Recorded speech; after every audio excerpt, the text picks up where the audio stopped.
Olá, estudantes! Tudo bem com vocês? Eu sou a professora Maria Cristina, coordenadora pedagógica do projeto Mãos na Massa, Economia Doméstica para os estudantes da Rede Municipal de Ensino de Curitiba. E eu sou a professora Sueli Alegre, da Escola Municipal Coronel Dorival Brito e Silva. Para a aula de hoje, é importante que vocês tenham em mãos os seguintes materiais: caderno, folhas ou caderno de receita, lápis, borracha, caneta. Vamos dar um tempinho para vocês organizarem seus materiais.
Agora que vocês já separaram o material, anotem a data e o nome do componente desta aula.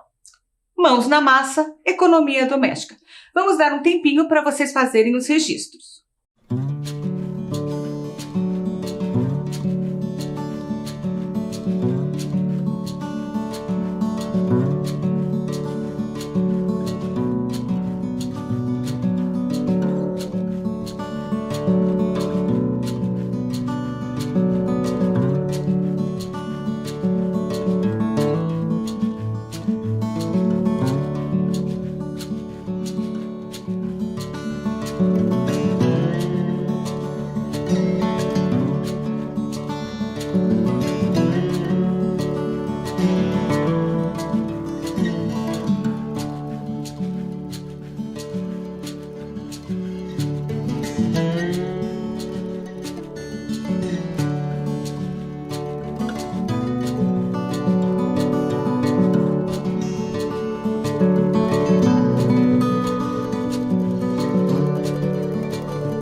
Água que nasce na fonte serena do mundo, que abre um profundo brotão.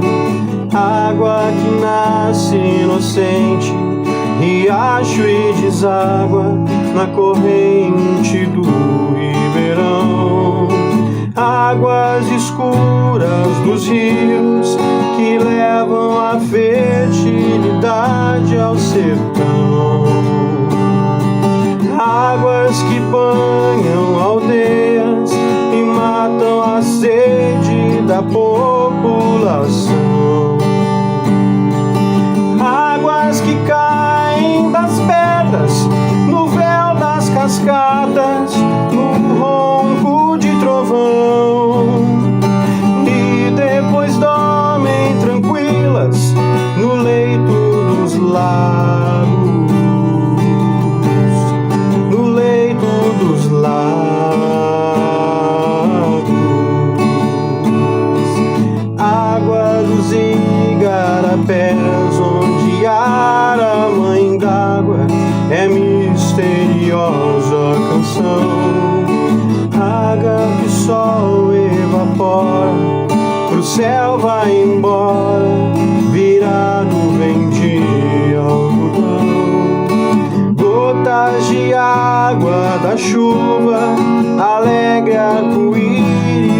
sobre a plantação.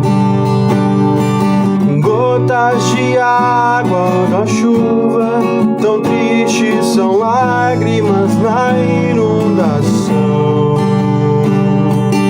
Águas que movem moinhos são as mesmas águas que encharcam o chão e sempre voltam humildes pro fundo da terra. Da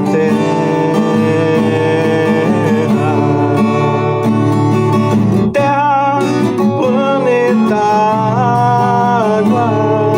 Terra, planeta, água. Terra, planeta, água. Terra, planeta,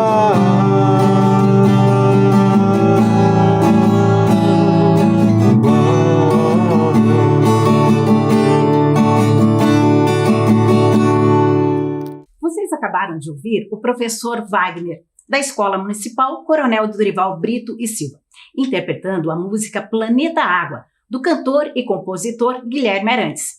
Esta música foi gravada em 1983 e mostra que já naquela época se pensava na importância da água para a sobrevivência do planeta.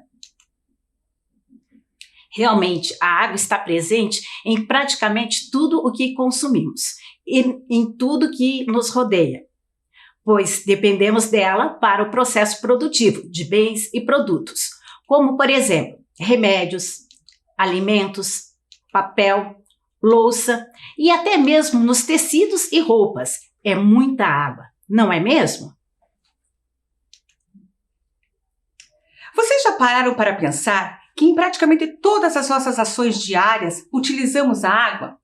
Para beber, para higienizar e preparar nossos alimentos, para nossa própria higiene pessoal, para a limpeza da casa, quando usamos o banheiro.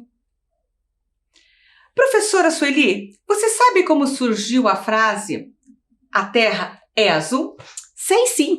Essa frase ela foi dita pelo cosmonauta russo Yuri Gagarin, que em 12 de abril de 1961, portanto há 60 anos, a bordo da nave espacial Vostok 1, tornou-se o primeiro ser humano a completar uma volta em torno da Terra em 1 hora e 48 minutos e ficou extasiado ao ver o nosso planeta lá do alto, do espaço, e pronunciou essa frase, que entrou para a história. Essa frase reforça a ideia de que a maior parte do nosso planeta é formado de água.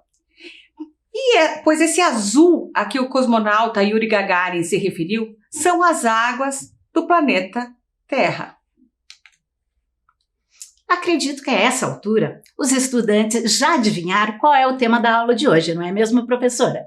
Com certeza! Então, o tema da nossa aula de hoje, do projeto Mãos na Massa, é a água. Anotem no caderno o tema da aula de hoje. Vamos dar um tempinho para vocês fazerem isso.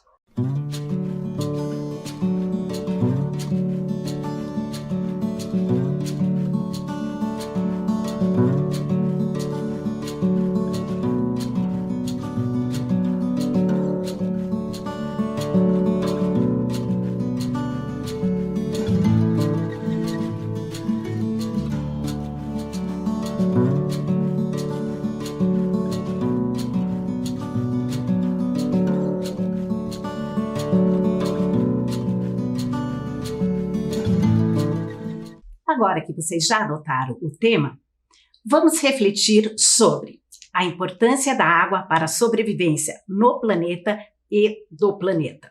A água como fonte de vida. Que a água é um bem finito, portanto, temos que consumi-la conscientemente. E sobre fontes alternativas ao uso da água para a geração de energias.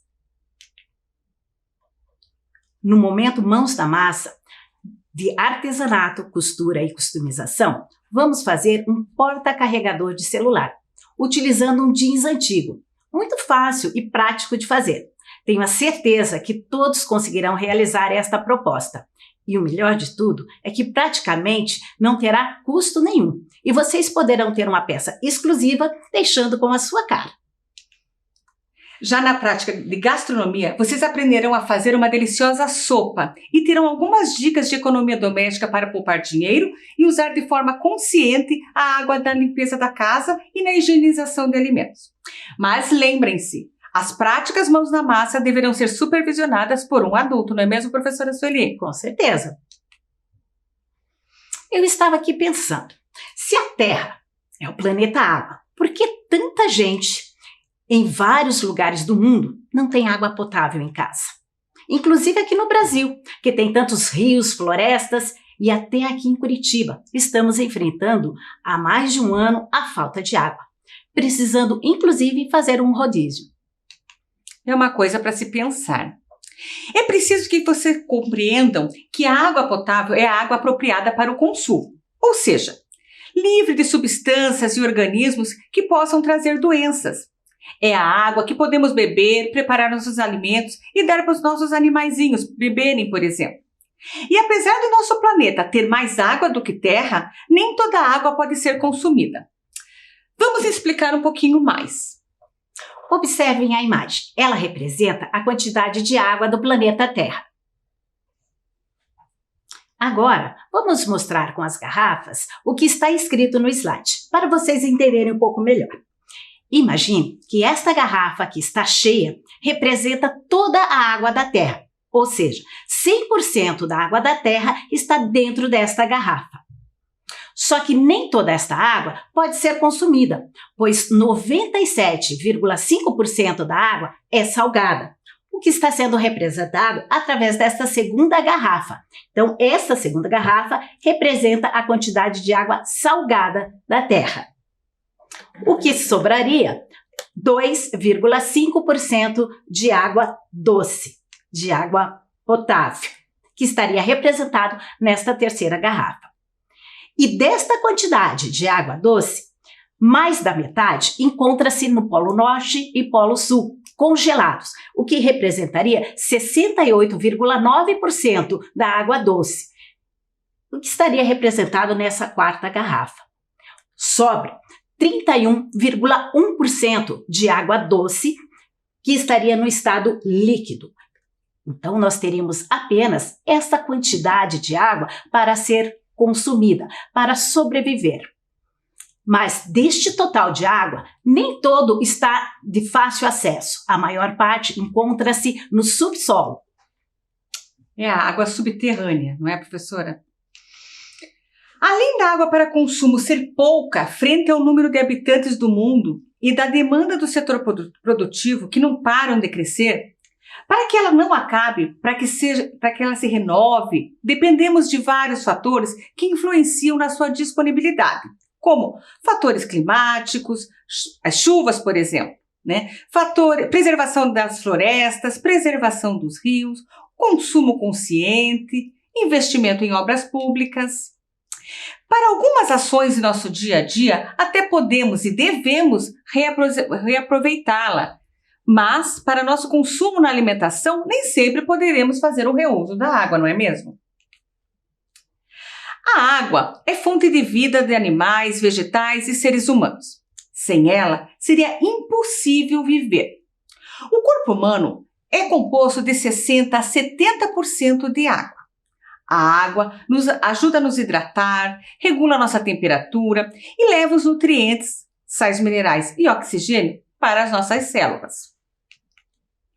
Na agricultura, a água também é essencial para que ocorra a germinação, a produção das plantas, assim como na indústria, para a produção de bens de consumo. Infelizmente, a falta de água não é um problema local, e sim mundial. As nossas atitudes podem fazer a grande diferença com relação às questões ambientais. Por isso, precisamos consumir de forma consciente. É necessário o envolvimento de todos, desde nós, os consumidores individuais, aos grandes consumidores, como as indústrias, os agronegócios, o setor público. Cada um fazendo a sua parte, poderemos reverter a atual situação. Com certeza, professora. E você sabia, professora Sueli, que por trás de um produto, um serviço, uma grande quantidade de água é utilizada e não percebemos?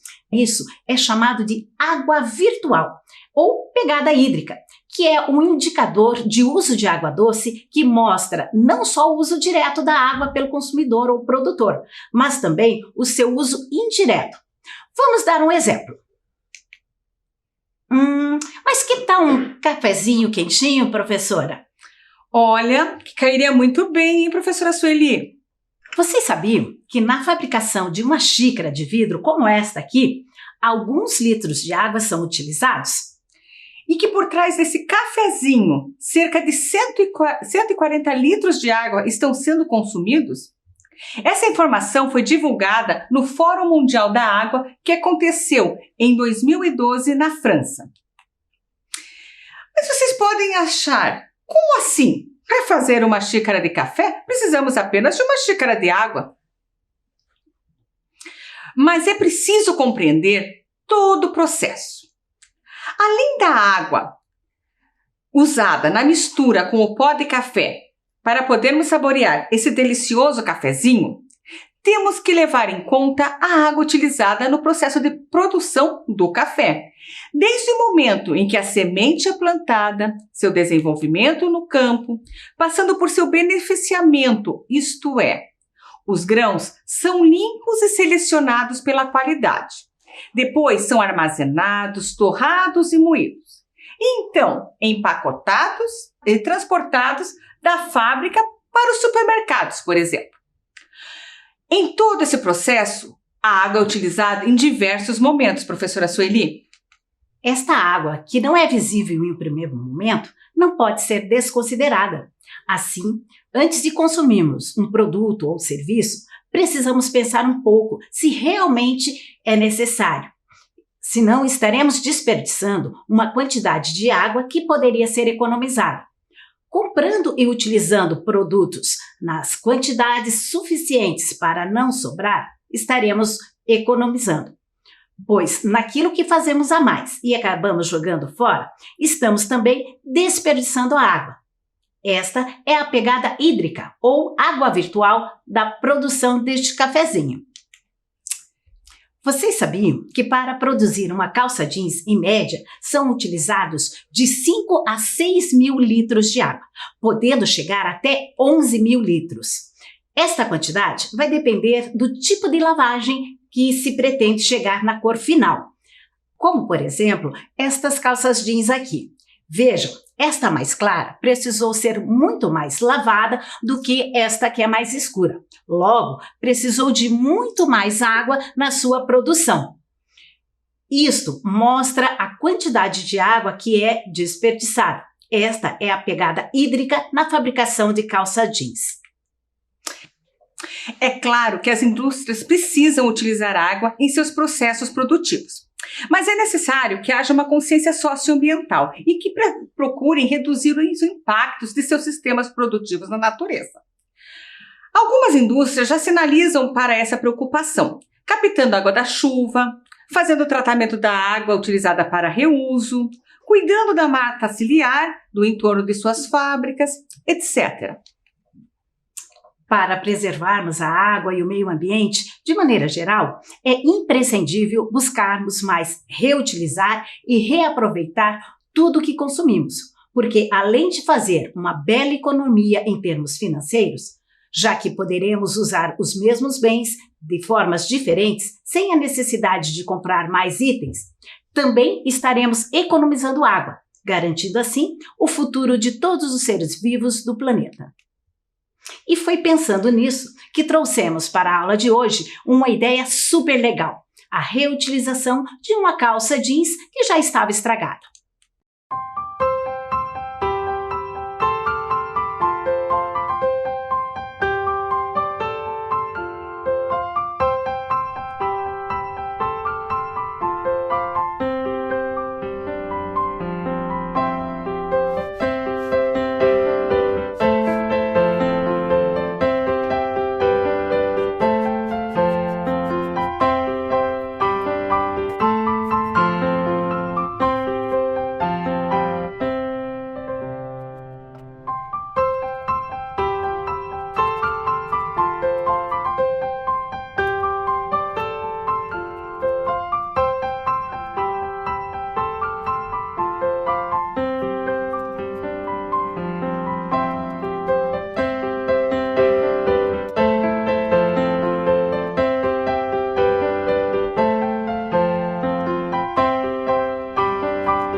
Gostaram da dica?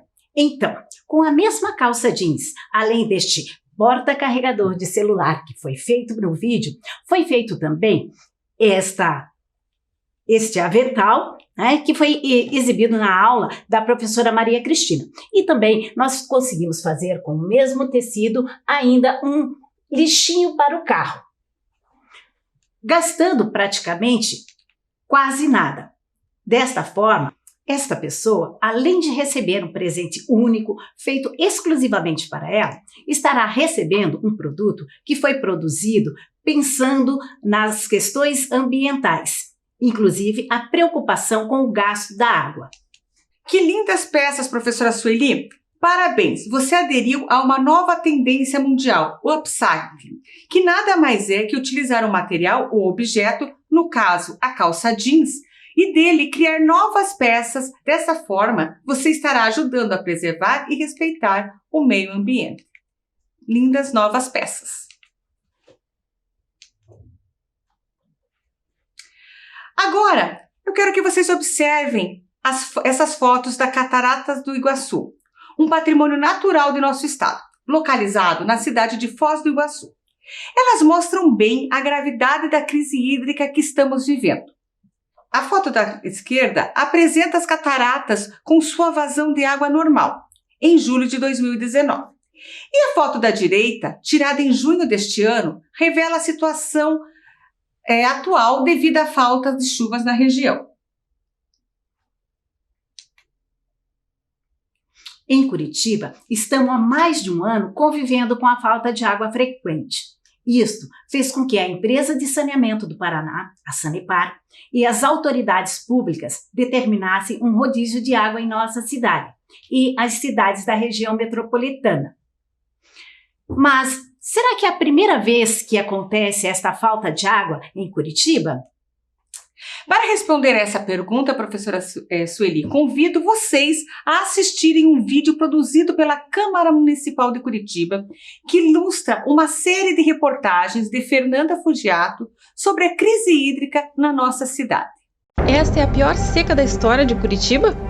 Estamos enfrentando uma estiagem que começou no ano passado. O racionamento de água hoje está em 36 por 36 horas, e se não melhorarem as condições climáticas, deverá ser ainda mais rigoroso. Mas Curitiba já passou por apertos lá entre 1892 e 1897, quando não existia água encanada e a população usava fontes, chafarizes e poços. De acordo com o jornal A República, eram raras as fontes que não estavam completamente secas. Além disso, os fornecedores de água potável circulavam apenas pelo centro. Chamados de pipeiros, eles dependiam das fontes públicas para abastecer os barris e revendê-los em suas carroças de porta em porta.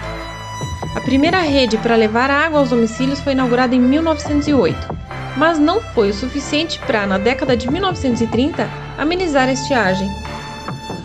No Diário da Tarde, a falta do líquido precioso foi noticiada em agosto de 1933. Com a medonha seca, de acordo com o jornal, mesmo nas proximidades do reservatório do Alto São Francisco, havia imóveis sem água nas torneiras há 4 dias e com os poços secos.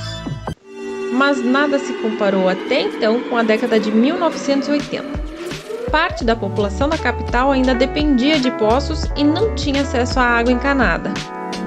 Os prejuízos atingiram diretamente as lavouras, e como não havia vazão nos rios, faltou até energia elétrica para a piazada assistir a filmes como De Volta para o Futuro no videocassete e ouvir A-ha no rádio. Portanto, a seca de 1985 foi a pior, mas é necessário fechar o ano para verificar se 2020 vai tomar mais esta coroa de espinhos. O que fica é a mensagem de que é necessário economizar hoje para ter água amanhã. Câmara Municipal de Curitiba, aqui se constrói o futuro da cidade. Como vimos no vídeo, Curitiba já passou por outros momentos de crise hídrica, desde sua fundação até hoje. Nesta linha do tempo, foram destacados os principais marcos da história do saneamento em Curitiba. Mas você sabe o que é saneamento? Saneamento é o conjunto de ações que visam garantir o abastecimento de água de qualidade e em quantidade suficiente às necessidades, como a coleta e tratamento do esgoto e do lixo, e o manejo correto das águas das chuvas. O saneamento básico é um direito assegurado pela Constituição Federal e, assim como toda lei, para adquirir eficácia é primordial que todos os envolvidos cumpram com suas funções. Vamos analisar a linha do tempo. Em 1853 foi construído o Bebedouro do Largo da Ordem, a primeira preocupação em distribuir água para a população curitibana.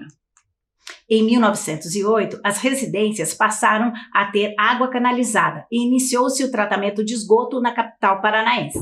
1945 foi marcado pelo início do tratamento da água em Curitiba. Em 2020, Curitiba torna-se referência em saneamento básico, tendo 100% da água tratada e 96% de tratamento de esgoto, destacando-se assim entre as capitais brasileiras. Vocês viram na TV que, além da água, podemos ter também racionamento de energia elétrica? Sim, porque a energia que utilizamos vem do movimento das águas, que é captada pelas usinas hidrelétricas. No Paraná, temos a usina Itaipu Binacional, que é líder em produção de energia. Porém, faltando água, não há como manter esta geração. Mas existem outras alternativas para a geração de energia, que não dependem da água e são consideradas energias limpas e renováveis. Os dois exemplos mais conhecidos de energias limpas e renováveis são a energia solar e a energia eólica. A energia solar é aquela que vem da luz do sol, é captada por meio de estações de captação ou painéis solares. Não traz danos para o ambiente e representa uma opção bastante viável para o problema da energia elétrica. É utilizada principalmente para o aquecimento de água e a obtenção de eletricidade.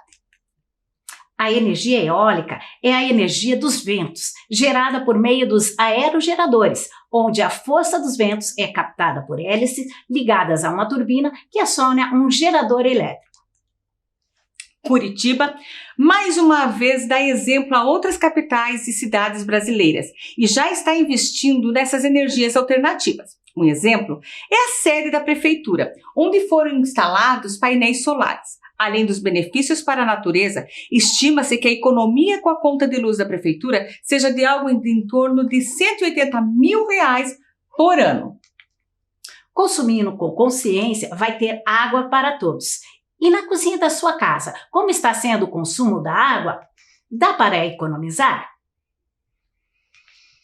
A professora Kátia, da Escola Municipal Maria Clara Brandão Tesseroli, dará algumas dicas super bacanas sobre como economizar água e, consequentemente, dinheiro na cozinha. E também vai ensiná-los a fazer uma deliciosa sopa. Vamos a mais um momento Mãos na Massa. Olá, estudantes! Eu sou a professora Kátia e hoje vamos aprender uma receita de sopa nutritiva que contempla o aproveitamento de água. Como vocês sabem, a água é um elemento fundamental em nossas vidas. Ela é importante para o bom funcionamento do organismo, ajuda a regular a temperatura corporal, auxilia na digestão e na eliminação de toxinas. Portanto, temos que tomar água na medida certa e em todas as estações do ano. E já que estamos no inverno, por que não garantir parte da nossa necessidade diária por água ingerindo sopas? Vamos aprender essa receita? Vejam que eu deixei todos os ingredientes separados aqui na bancada. Eles estão todos picadinhos e ao alcance da mão. Isso facilita muito o trabalho na cozinha. E aqui do ladinho está uma água que será a grande estrela da nossa receita de hoje. Ontem eu fiz maionese e guardei a água do cozimento dos meus legumes para fazer uma sopa nutritiva hoje, tá? É muito importante que vocês guardem essa água na geladeira em um pote com tampa, de preferência de vidro. Isso vai evitar que a sua água estrague. Notem que esta água ela tem uma cor um pouco escura.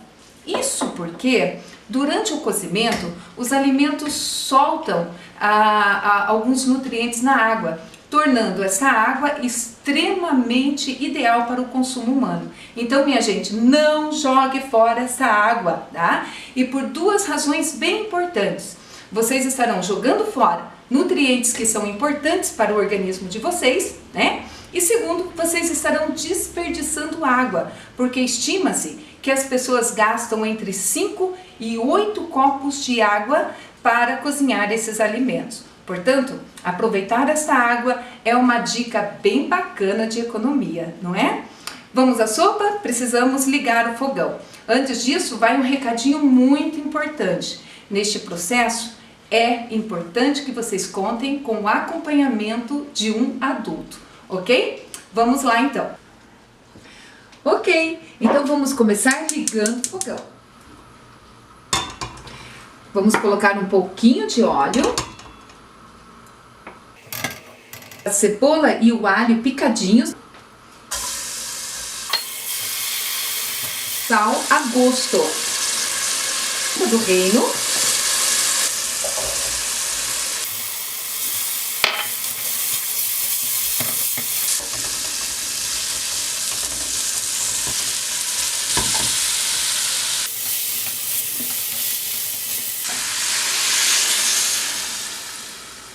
E daí é só tampar e esperar o cozimento dos legumes.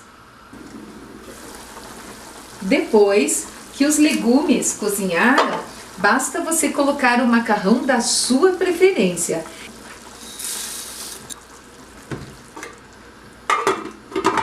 Agora nós vamos tampar e esperar o macarrão cozinhar e daí a nossa sopa estará pronta. Mas se vocês vissem a bagunça que ficou esta cozinha... Enquanto a nossa sopa cozinha, que tal a gente dar uma organizada nessa bagunça? Vamos lá? E para organizar esta bagunça da cozinha, a gente precisa de quê? Isso mesmo, de água, o nosso líquido precioso. Então, vejam que a água, ela não é só importante para o nosso organismo, mas ela é essencial para as atividades do dia a dia, como lavar a louça, por exemplo. E já que estamos na cozinha, vou te trazer uma curiosidade. Vocês sabiam que a cozinha é o lugar da casa onde mais se gasta água? E isso tem lógica, né? É na cozinha que acontece a higienização e o cozimento dos alimentos, que vai muita água. É na cozinha que acontece a lavagem da louça, que nós vamos fazer agora, que também demanda água. E por fim, o chão da cozinha fica uma sujeira e nós precisamos de água para fazer a limpeza. Portanto, gente, aprender a usar a água com moderação é muito importante, porque você colabora com o meio ambiente, você faz economia doméstica e você resolve parte dos problemas causados pela crise hídrica.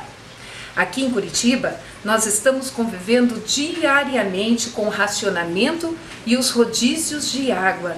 E quem dera, né, fosse um problema só de Curitiba, mas esse problema tem atingido várias regiões do Brasil. É por isso que falar de economia de água é muito importante. Mas vamos às questões práticas.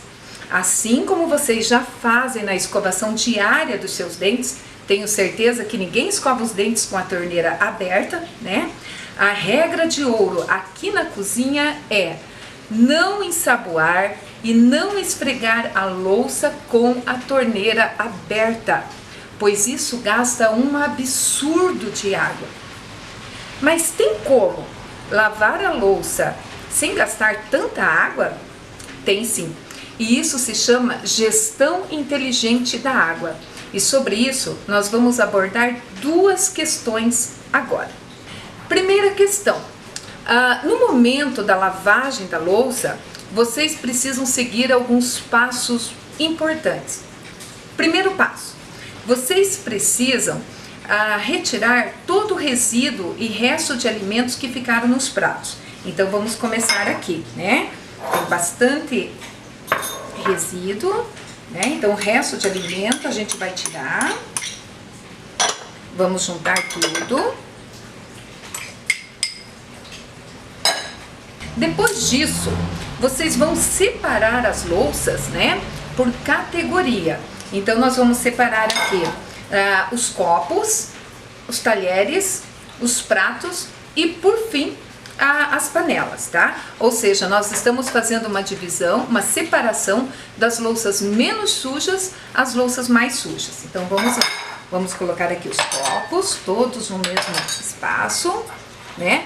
Nós não temos prato hoje, que delícia, né? Vamos usar só esses bowls, os talheres aqui do ladinho. E não tem panela, né? Porque a nossa panela está ainda com a sopa. Vou lavar a panela depois, tá? Terceiro passo. Vocês vão pegar uma bacia de um tamanho bom, tá? Não precisa ser uma bacia gigante. E não precisa encher a bacia.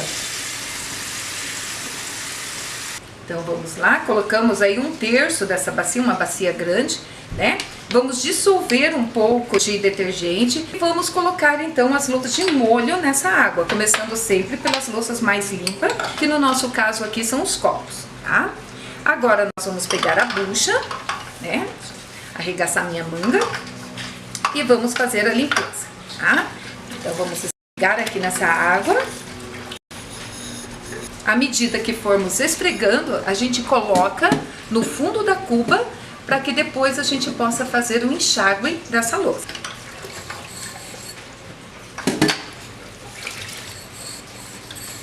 Antes de fazer o enxágue do copo, nós vamos colocar nessa água de molho os talheres.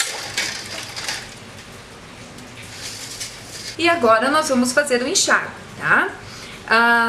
Importante que a gente não abra a torneira muito, podemos colocar um fluxo médio, tá? Então, conseguirem comprar um aerador ou aquela peneirinha que a gente acopla no bico da torneira, isso vai te dar uma sensação de jato maior, tá? É uma boa dica também. Vamos agora aos talheres.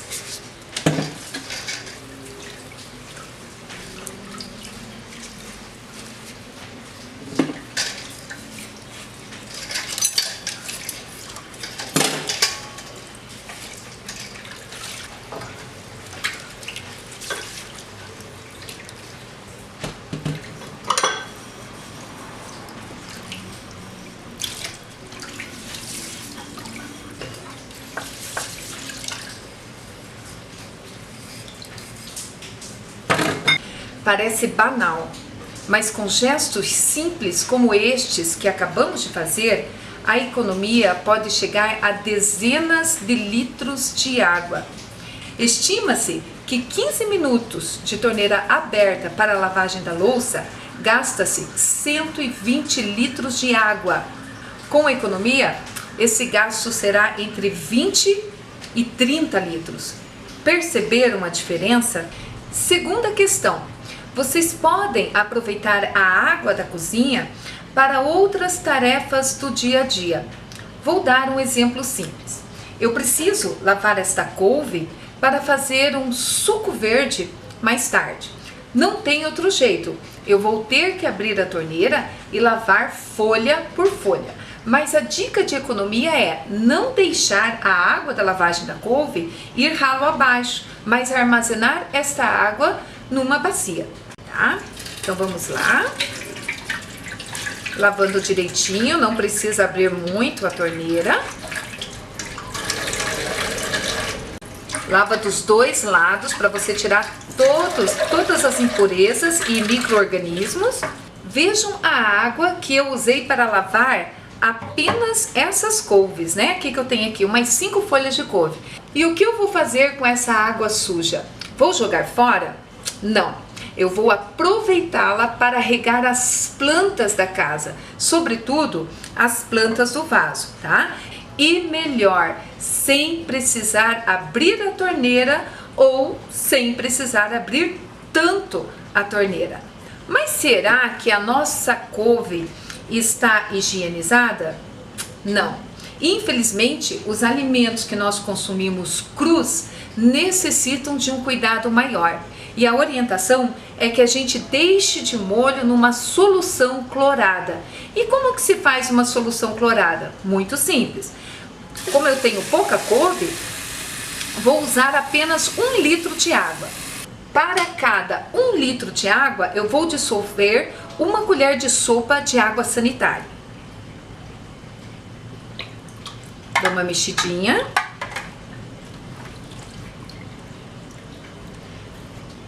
Então, eu vou deixar essa couve de molho nessa solução clorada entre 10 a 15 minutos, né? A fim de que elimine aqueles micro-organismos que não saíram durante a lavagem. Agora, então, as nossas couves estão prontas e seguras para o consumo. E o que eu vou fazer com esta água? Vou jogar fora? Claro que não, né? Nessa altura do campeonato você já sabe que dificilmente a gente joga fora, tá? Vou aproveitar esta água, gente, para fazer a limpeza do chão da cozinha. Resultado, né? Chão limpo e 0 consumo de água direto da torneira. Bacana, né? Às vezes, na correria do dia a dia, não nos damos conta do quanto podemos economizar apenas com mudanças simples de hábito. Mas e a nossa sopa? Será que ela está pronta? Vamos dar uma olhada? E a nossa sopa não só está pronta, como parece deliciosa. Agora, vocês vão colocar cheiro verde a gosto de vocês, né? E vejam o resultado. Eu espero muito que vocês tenham gostado da nossa receita e das dicas de economia. E lembrem-se, o aproveitamento racional da água vai te trazer muita economia doméstica. Fiquem bem e até a próxima receita. Tchau! Então, gostaram da receita e das dicas super importantes que a professora Kátia deu? Depois de toda a nossa reflexão, que tal vocês aceitarem um desafio? Vamos fechar as torneiras, encontrar formas para reaproveitar a água e reduzir um minutinho o consumo, por exemplo? Por exemplo, captar a água da chuva, utilizar a água do tanque para lavar o piso, 1 minuto a menos no banho, fechar a torneira enquanto escovamos os dentes. Com isso, estaremos contribuindo para que não falte esse bem tão precioso para a vida da Terra. Vamos colocar as mãos na massa e ajudar o nosso planeta? Será muito bom receber fotos se vocês fizerem o porta-carregador, a receita e também das atitudes que sua família tem adotado para economizar a água em sua casa. Você poderá enviar fotos para o e-mail do projeto mãosnamassa.rme@gmail.com. Esperamos que vocês tenham gostado da aula de hoje. Fiquem bem, se cuidem e até a próxima aula. Tchau!